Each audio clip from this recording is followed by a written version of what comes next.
YouTube. What's up? What's up? It's your favorite family, the Moors. I'm Big Joe. Naru. And today is Wednesday, so me and the fellas are hanging out. We're on our way to my man Lamont house to get haircuts so we can get straight, because we are definitely overdue for him. Definitely. So he's gonna get us nice and fresh, and after that, we got a few other things we're probably gonna get into. As usual, another vlog of just some of our time hanging together. We pray that your day is being blessed, because this is the day that the Lord has made. Let us all rejoice and be glad in that. And that's exactly what we want to do, is be glad in the fact that we're here to see another day. Everything may not be falling into place like you wanted to or I wanted to, but the fact that he's given us brand new mercy for this day is totally rewarding, and I'm totally thankful for that. So continue to watch, give us a thumbs up. If you haven't subscribed already, please do so. See you in the next scene. Deuces.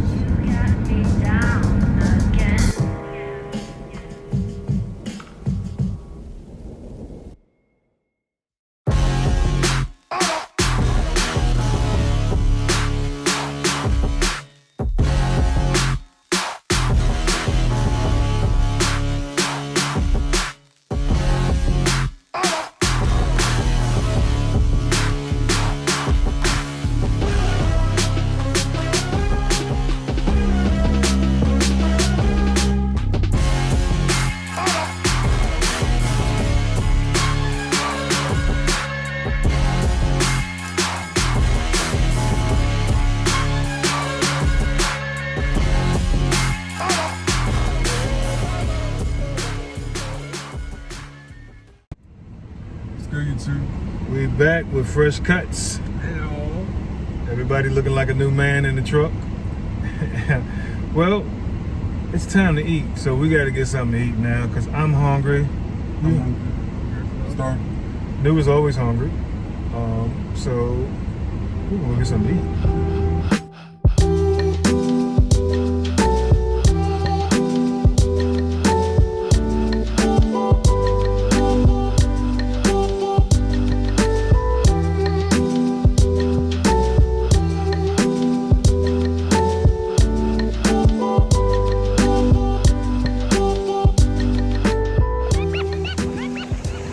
All the wind in the background. It's hot but windy.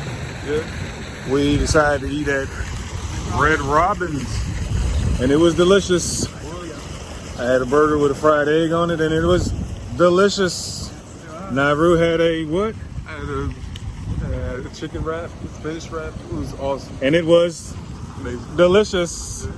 New had A cheeseburger and some set of fries and some purple lemonade in a weak glass. and it was Delicious! delicious. Delicious! So that's our first time eating in a restaurant since COVID-19 started. Now we're about to head into the mall and take a quick lap through, see if there's anything of any interest in there. All right.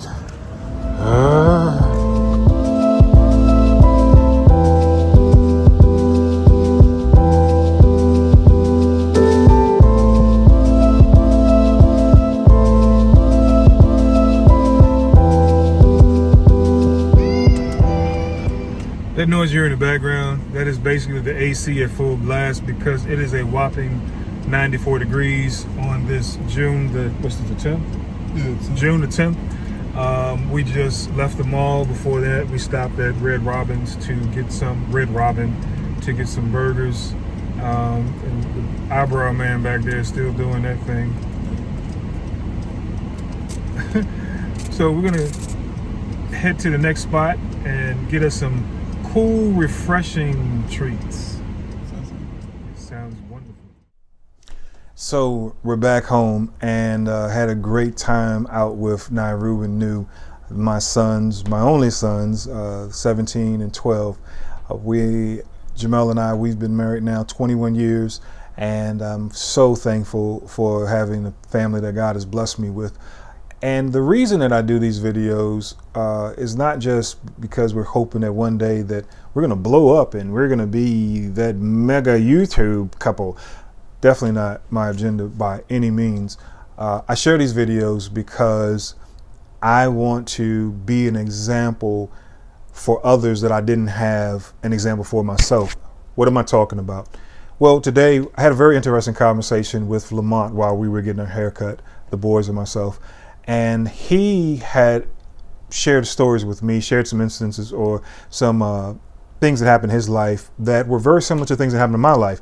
Let me start with this. Lamont and I, we are several years apart. I am about to be 47 this year. He's about to turn 39 in a little ways from now. So we're a little ways off. I remember him because I remember his brother, and I remember them living with their grandmother. Well, I grew up with my grandmother along with two other sisters. I'm the oldest of three. So in briefing, without going too detailed or too long with this clip, Lamont, like myself, we really didn't grow up together because of our age differences.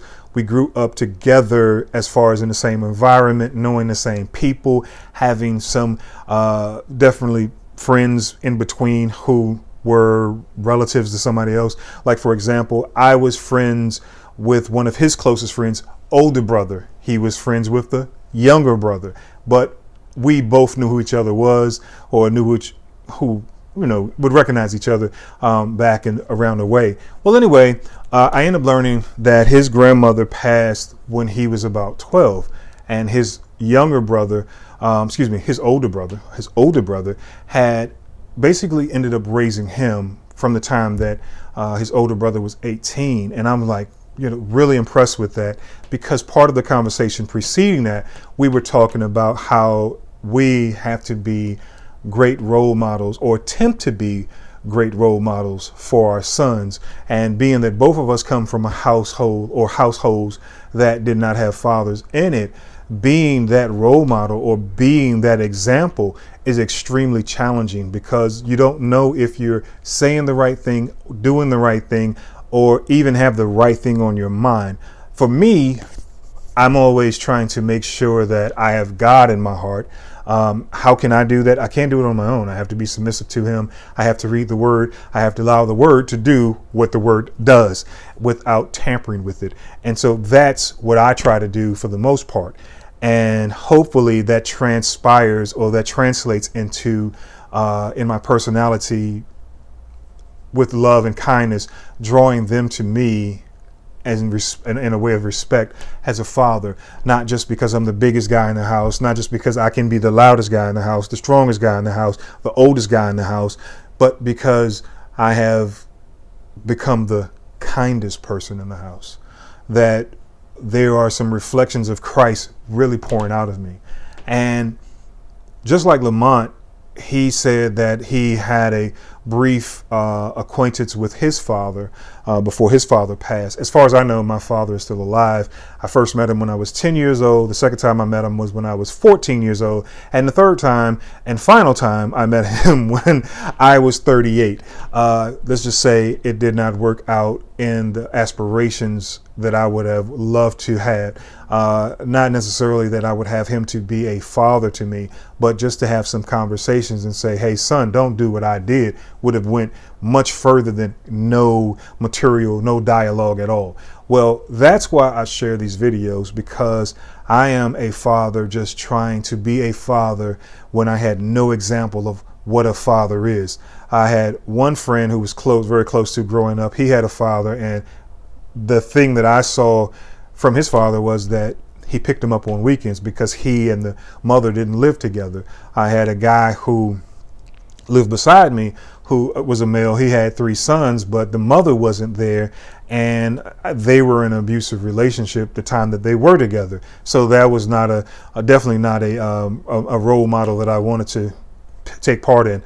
I will say that through church, I had one male who was incredibly impacting in my life as a father. His name is the Reverend Charles Patterson. He poured into me in 1 year what no male has in my entire 46 years of being here. And I'm truly thankful to him to this day. There are things he imparted into me as a male through conversation, interaction, that I couldn't pay anybody for. That he would have been the lottery in my lifetime as far as a father is concerned. And of course, Jamel and the boys are the greatest jackpot of everything in my life, along with what Christ is, of course. So I'm sharing videos like this to show not that I can blow a lot of money on one particular thing, another thing, because I can't. I'm not coming off as the guy who knows more than anybody else when it comes to fathership. Definitely don't. I'm just saying that if you have the opportunity to be a father to any child, male, female, do it, especially if you have the opportunity to. A broken household is incredibly hard to rebuild from. And when I say rebuild, because I had to work with my wife, of course, to build our household, our family, our relationship. And all of the tools I had were either missing, wrong, or broken. All of the materials I had were either missing, wrong, or broken. And listening to Lamont today, he explained some of the same things, that he, as a father, have had to have conversations that no one ever had with him. Same here. I'm having to be a role model for some young men that I'm praying turn out to be great role models for other men, not just black men, any man, because I want to be a great father in my community, but I want to be seen as that as also in another community that I have nothing in common with, basically. So that is an aspiration of mine. And that's what YouTube is doing for me when I'm with my sons, when I'm with my wife. It's showing that, hey, this is what love looks like. This is what love sounds like. I'm not trying to sell you a product. I'm not trying to sell you a gimmick. I'm not trying to influence you in any way to change your life, to be wonderful in any aspect. I'm just showing that it's possible to do. It's a thing that can be done by just day by day by day steps. A lot of times I get asked, how have you been married for so long? We've been married going on 21 years. And my answer to every one of those people who ask me that, I tell them, of course, that I truly believe in God and I trust his leadership. He says that if you seek him, you'll find him. If you acknowledge him in all your ways, he will direct your paths. These are things that he will do. That's what I do when it comes to marriage. And the other tidbit that I like to share with them is that I just try to take every day, one day at a time. I don't look at issues collectively and say we have 3 months of this problem or 6 years of this blessing. I look at it, well, thank God, as I said earlier in the video, for another day. And let's just rejoice in it and be glad. That is how I look at everything. So today was a day that I wanted to spend with my sons, shared with you all. What did we do? Nothing great. When I say great, meaning, we didn't go to Six Flags. We didn't go out and buy a Porsche Panamera, but that day's going to come.